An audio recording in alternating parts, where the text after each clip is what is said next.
मेरी सेसर के बारे में। मेरी सेसर 16 साल की एक जवान लड़की थी। एक दिन जब वर्षा हो रही थी और वह सड़क पर चल रही थी, तभी गुंडे जैसे लगने वाले कुछ लड़के उसका पीछा कर रहे थे। वे उसके पास पहुंचे और इस तरह उसके आसपास घेरा बनाया कि उसे रुकना पड़ा।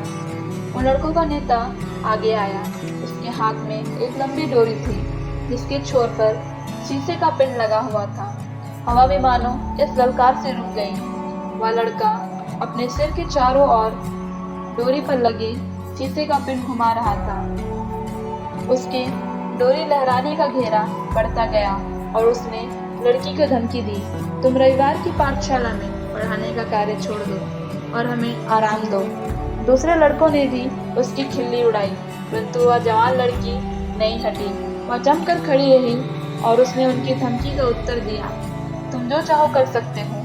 शीशे का पिंड लड़की के सिर के बहुत निकट तक घुमाया गया, परंतु लड़की स्थिर विश्वास के साथ खड़ी रही। वह जानती थी कि वह परमेश्वर का काम कर रही थी और वही उसकी रक्षा करेगा। लड़की का काम था बस्ती के लड़कों और लड़कियों को धर्म शास्त्र पढ़ाना। इस कारण लड़कों को उस पर क्रोध था और वे उसकी पढ़ाई में बाधा डालना चाहते थे। जब लड़कों ने देखा कि लड़की जरा भी भयभीत नहीं हुई, तब उनका गुस्सा प्रशंसा में बदल गया और वे सब गुंडे लड़के उसकी सभा में शामिल हुए। मेरी सेसर को अफ्रीका की गोरी रानी बुलाया गया। दोस्तों, क्या आपने इस वीर रमणी के बारे में सुना है? आइए आज हम इसके बारे में जानेंगे। मेरी सेसर का जन्म स्कॉटलैंड में 1848 के दिसंबर की 2 तारीख को हुआ। उनके माता पिता बहुत गरीब थे और उनके 7 बच्चे थे। जब मेरी 11 साल की थी, तब परिवार के पालन पोषण के लिए वह अपनी माँ के साथ कपड़े के कारखाने में काम करने लगी। जब वह 14 साल की थी, तब सुबह 6 बजे से शाम के 6 बजे तक काम करती थी। उसने रात की पाठशाला में अपनी शिक्षा जारी रखी। क्या उसे कभी आराम और मनोरंजन के लिए समय मिलता होगा? नहीं, कभी नहीं। क्या हमें भी परमेश्वर का कृतज्ञ नहीं होना चाहिए कि उसने हमें हर तरह की सुविधाएं दी हैं? जब मेरी एक जवान लड़की हो गई, तब पड़ोस की एक बूढ़ी स्त्री जो उससे बहुत प्यार करती थी, उससे यीशु के बारे में कहा करती थी और उसे समझाती थी कि कैसे यीशु उसकी रक्षा कर सकता है। मैरी को इस संदेश ने बहुत आनंद दिया और उसने यीशु को अपना रक्षक स्वीकार किया। यीशु की सेवा कार्यों में चुस्ती से भाग लेने लगी और कलीसिया तथा रविवार पाठशाला का काम भी करने लगी। उसका पिता एक शराबी था और शराब के नशे में माँ को मारा करता था। कभी कभी वह मैरी से भी नाराज होता और उसे घर से निकाल देता। तब मैरी सड़कों पर घूम फिर कर रोती और अपने दिल को शांत करती। क्या आप उसकी भावनाओं की कल्पना कर सकते हो? वह कितना अकेलापन और निराशा का अनुभव करती होगी।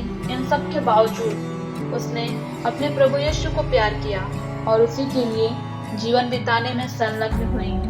उसकी माँ को यीशु पर पूरा विश्वास था। वह अक्सर अपने बच्चों को इकट्ठा करके उनसे प्रभु यीशु के बारे में कहा करती थी। वह यह कहती थी कि अफ्रीका के काले बच्चों को यीशु का सुसमाचार सुनने का मौका नहीं मिला है।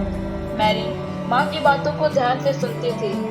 जब वह अपनी माँ से कहती है कि मैं एक सुसमाचारिका होके अफ्रीका जाना चाहती हूँ और वहाँ के काले बच्चों को सिखाना चाहती हूँ, तब उसकी माँ की आंखों में खुशी की चमक आ जाती है।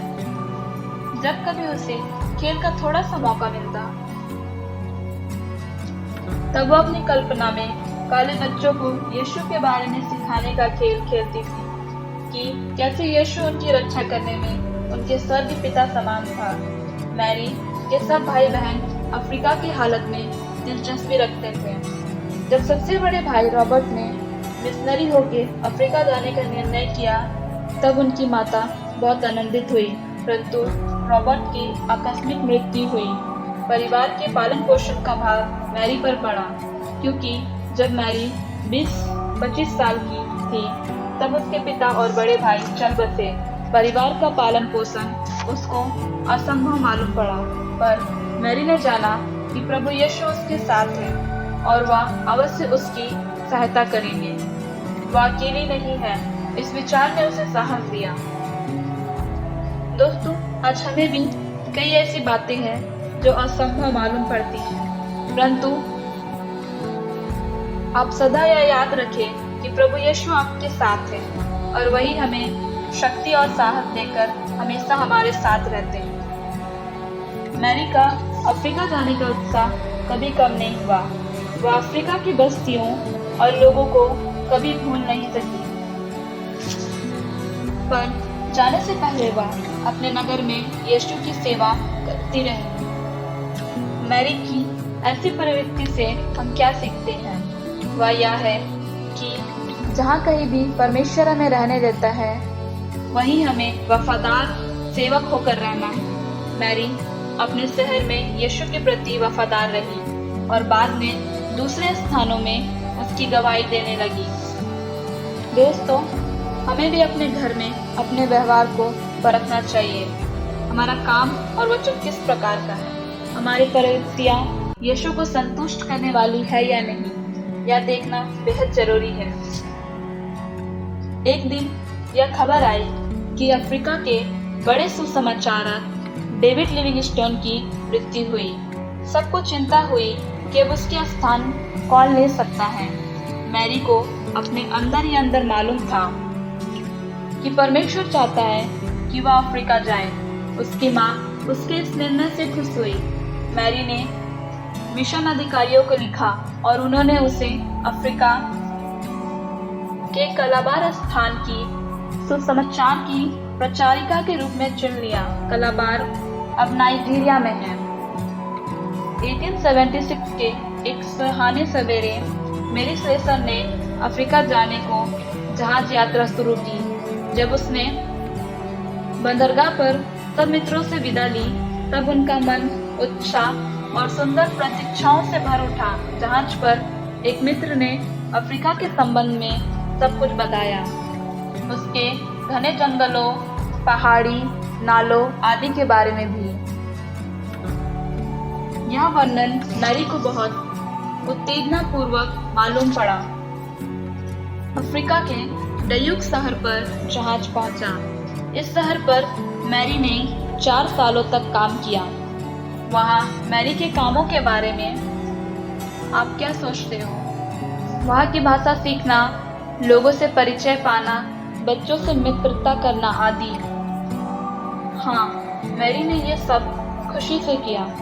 अफ्रीका के अंदरूनी प्रदेशों में जहाँ यीशु के बारे में कहने को कोई नहीं पहुंचा, वहाँ मैरी ने जाना चाहा। दोस्तों, क्या आप जानते हो कि अफ्रीका को क्यों अंधेरा महाद्वीप बुलाया जाता है? मैरी ने इसका कारण जाना। मर्द, औरत और बच्चे सब पकड़े जाते और गुलाम बनाए जाते थे। इन बेचारे लोगों को बेचकर उन पर अत्याचार किया जाता था। उन्हें दुष्ट आत्माओं से डर था, जिनके बारे में उनका विचार था कि वे पेड़ों पर और तालाबों में रहती थी। अफ्रीका के कई लोग नरभक्षी थे। मैरी के दिल में इन हालतों को सुनने और देखने से कितना भय छाया होगा। उनका विश्वास था कि अगर जुड़ा बच्चे पैदा होते हैं तो वह दुष्टात्मा के शाप का फल था। इन बच्चों की हत्या की जाती थी। मैरी ने जितना हो सके उतना उन बच्चों को बचाने की कोशिश की। उनकी माताओं को देश से निकाल दिया जाता था। अगर किसी स्त्री ने कोई कसूर किया हो तो उसे जहर पिलाया जाता था या उसका हाथ उबलते तेल में डुबाया जाता था। इन लोगों ने यीशु और उसके प्यार के बारे में सुना ही नहीं था। मैरी का हृदय घृणा और क्रूरता से भरे उन लोगों को यीशु के प्रेम का संदेश देकर नरम करने की ललायिता से भर उठा। मैरी को बच्चों से बहुत प्यार था। एक दिन उसने सुना कि किसी के घर में जुड़वा बच्चे पैदा हुए हैं। मैरी उधर भागी और उन बच्चों की रक्षा की, परंतु बच्चों के बंधुजन उसके पीछे आए और उनमें से लड़के को चुरा लिया। मैरी ने छोटी बच्ची को अपना बना दिया। मैरी ने उन देशवासियों के जीवन के तरीके अपनाए, उनके जैसे झोपड़ी में रही, मछली, जमीकंद और केले खाए। उसने उधर के लोगों को प्यार किया, उन्हें पढ़ाया और उनके लिए कपड़े बनाए। इसलिए उसे वे प्यार से मांस लेसर बुलाने लगे। यह उसका बहुत पहले का सपना था। उधर के लोग बहुत बुरे और भयानक थे। मिशन संस्था ने उसे समझाया कि उधर के प्रदेश खतरों से भरे हैं, इसलिए उधर नहीं जाना बेहतर है। मैरी वह जगह देखने गई और समझ गई कि एक नारी होने की वजह से वह उधर के लोगों से स्वीकृत की जाएगी। इसलिए वह अपने 3 अफ्रीकी लड़कों, एक लड़की और एक बच्चे सहित उधर चली। ओकोयोट नामक स्थान पर सबने मिलकर बांस की झोपड़ी बनाई और एक गिरजाघर बनाना शुरू किया।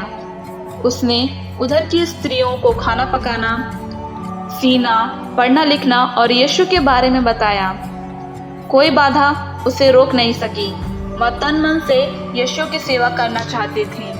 मैरी ने पूरे दिल से लोगों की सेवा की। उसके अंदर निष्पक्षता और न्यायशीलता के गुण इतने अधिक थे कि ब्रिटिश सरकार ने उसे ओकोयोट का मजिस्ट्रेट बनाया। जमीन के विषय में झगड़ों को, पारिवारिक समस्याओं को और कर्ज तथा अन्य मामलों को हल करने में मैरी ने मदद की। मैरी को गोरी रानी का नाम मिला। यह एक राजकीय पद जैसा लगता है। मैरी स्लेसर बीमार पड़ी और उसे स्कॉटलैंड लौटना पड़ा। चंगी होते ही वह फिर अफ्रीका आई। ब्रिटिश सरकार ने उसे पहली नारी मजिस्ट्रेट का पद दिया, जो एक अत्यंत ऊंचा और आदरणीय पद था। मजिस्ट्रेट होकर मैरी ने क्या किया होगा? मैरी ने अपने ऊंचे पद को अफ्रीका और ब्रिटेन के लोगों को प्रभावित करने को उपयुक्त किया, जिससे वे यीशु को अपने रक्षक के रूप में जाने। ब्रिटेन के राजा ने उसे चांदी का क्रूस दिया, जो महान कार्य के लिए पदक के रूप में दिया गया था। मैरी बहुत बूढ़ी हो गई थी, पर उसने अपने अंतिम सांस तक प्रभु यीशु की सेवा करने में लगा दी। 1915 की जनवरी को 13वीं तारीख को 67 साल की उम्र में मैरी स्वर्ग सिधारी। जब मैरी अफ्रीका में कार्य करती थी, तब क्या कई लोग उसकी महानता के बारे में जानते थे? नहीं, परंतु परमेश्वर उसके बारे में सब कुछ जानता था। उसने उसके प्रयत्न, उसके प्रेम और त्याग को जाना। उसने उसको आदर दिया। परमेश्वर की सेवा का तुम्हारा हर कार्य वह देखता है। वही तुम्हें प्रतिफल देगा और बहुत अधिक मात्रा में तुम पर अनुग्रह की वर्षा होगी। इस वीडियो में अंत तक बने रहने के लिए मैं आप सभी का धन्यवाद करती हूँ। इस वीडियो को लाइक करें, शेयर करें और चैनल को सब्सक्राइब करें।